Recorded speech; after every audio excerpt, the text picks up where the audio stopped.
Assalamualaikum warahmatullahi wabarakatuh.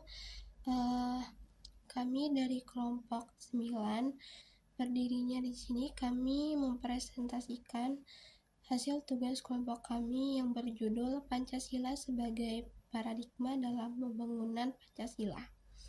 Jadi di sini saya akan memperkenalkan diri. Nama saya Adik Mutiara Putri dengan NPM 2416005. Jadi di sini saya akan menjelaskan materi pertama.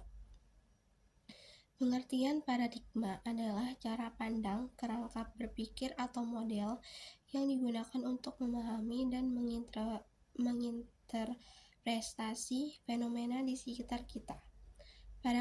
Paradigma juga dapat diartikan sebagai sekumpulan keyakinan dasar, nilai, teori, konsep, dan metode yang membentuk landasan bagi pemahaman dan penelitian di bidang tertentu.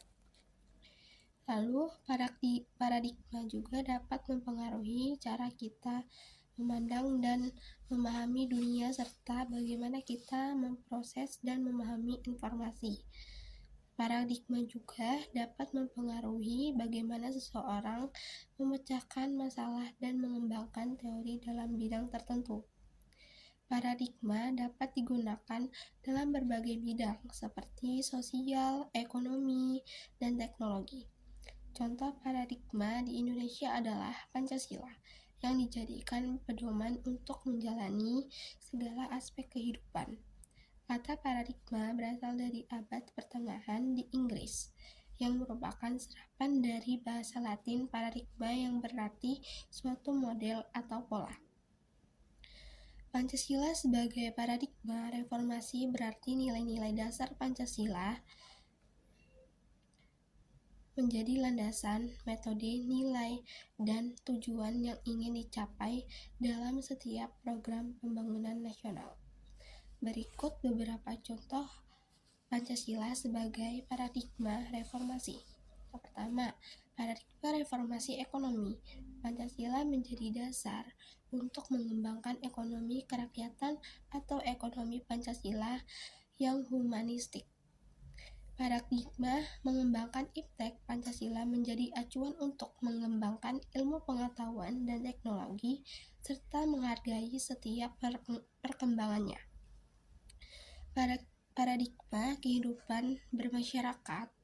Pancasila menjadi dasar-dasar nilai yang fundamental untuk hidup secara damai dalam kehidupan bersama. Pancasila sebagai paradigma membangun nasional berarti. Baiklah, di sini saya akan mengambil kesimpulan dengan materi-materi yang kami jelaskan tadi. Jadi, paradigma pembangunan nasional adalah Pancasila yang merupakan kerangka berpikir, landasan, acuan, metode, nilai, dan tujuan yang digunakan dalam setiap program pembangunan nasional. Pancasila sebagai paradigma pembangunan nasional memiliki arti bahwa segala aspek pembangunan nasional harus berlandaskan nilai-nilai Pancasila, diwujudkan dalam kehidupan sehari-hari melalui penerapan keadilan sosial, demokrasi, persatuan, dan kemanusiaan. Pembangunan nasional merupakan rangkaian upaya pembangunan berkesinambungan yang meliputi aspek politik, ekonomi, serta sosial, budaya, serta pertahanan dan keamanan.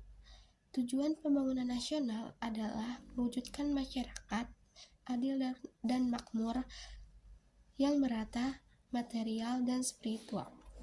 Jadi di sini saya pamit undur diri. Assalamualaikum warahmatullahi wabarakatuh. Perkenalkan, nama saya Rina Azhara. Nomor NPM saya 24160067. Saya akan menjelaskan Pancasila sebagai paradigma dalam berbagai bidang pembangunan. 1. Pembangunan bidang politik. Pembangunan ditunjukkan untuk membentuk pemerintahan demokrasi yang menunjukkan kebebasan pendapat serta melayani dituntutkan rakyat secara adil, terbuka, jujur, dan akuntabel. Yang kedua, pembangunan bidang ekonomi. Dalam pembangunan ekonomi, pemerintah harus melaksanakan Pancasila terutama sila kelima, yaitu keadilan sosial bagi seluruh rakyat Indonesia. Yang ketiga, saya akan menjelaskan tentang Pancasila sebagai paradigma pembangunan sosial budaya. Pembangunan sosial budaya harus mampu meningkatkan harkat dan keterpatan manusia, yaitu menjadi manusia yang berbudaya dan beradab. Kemudian berdasarkan sila persatuan Indonesia, pembangunan sosial budaya dikembangkan atas dasar penghargaan terhadap budaya-budaya yang ada di Indonesia. Yang keempat, kerakyatan yang dipimpin oleh hikmah, kebijaksanaan, permusyawaratan, perwakilan. Berarti semua orang yang harus di lingkungan kampus mampu bergawisi dengan cara yang dengan bertanggung jawab. Yang kelima, sebagai paradigma pembangunan hukum. Salah satu tujuan negara Indonesia adalah melindungi segenap bangsa Indonesia dan seluruh tumpah darah Indonesia. Saya akan menjelaskan Pancasila paradigma kehidupan kampus. 1. Ketuhanan yang Maha Esa berarti salah satu kegiatan kampus memperdalam mahasiswa tentang agama. Yang kedua, kemanusiaan yang adil dan beradab berarti orang yang sekitar di kampus berada harus memperlaku adil dan beradab. 3.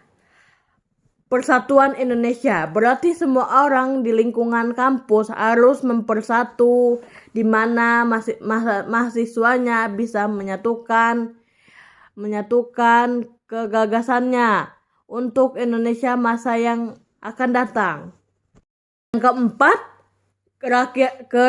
kerakyatan yang dipimpin oleh hikmah, kebijaksanaan, permusyawaratan, perwakilan. Berarti semua orang yang harus di lingkungan kampus mampu bergawisi dengan cara yang dengan bertanggung jawab.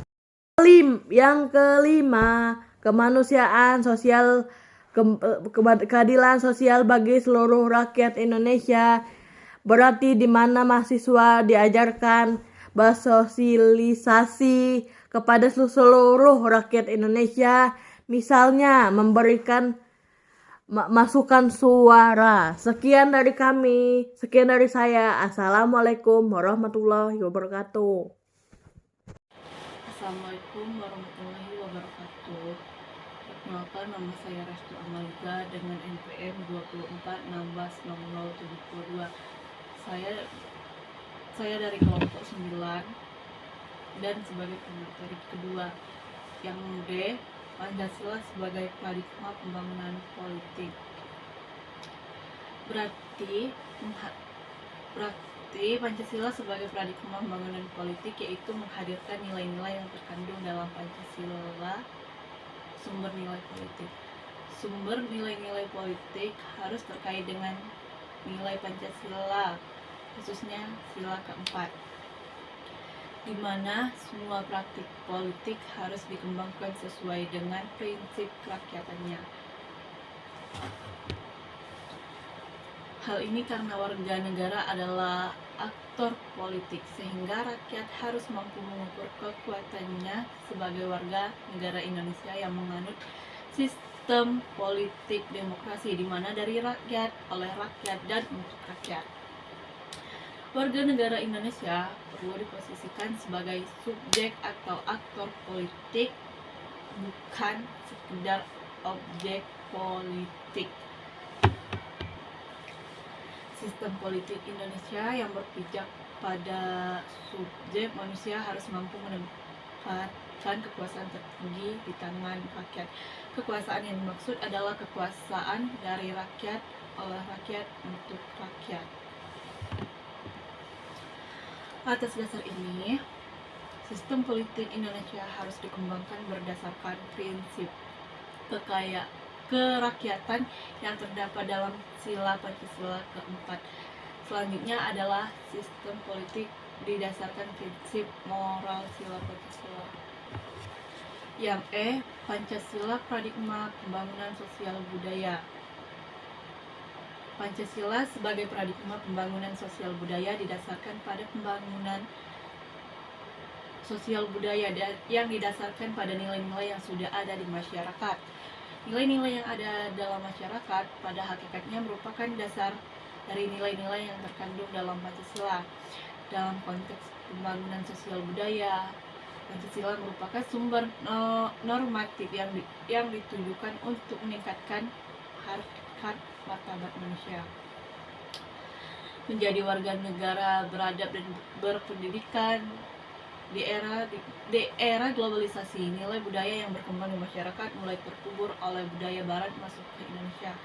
Hampir seluruh masyarakat Indonesia terpengaruh oleh budaya tersebut, baik secara positif maupun negatif.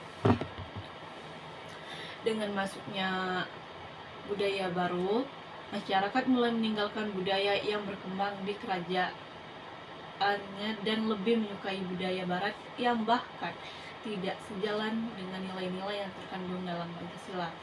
Hal ini menyebabkan masyarakat memiliki sifat barbar, misalnya gaya berpakaian yang meniru negara-negara barat, berbagai jenis tarian barat, termasuk unsur-unsur pornografi dan lain-lain.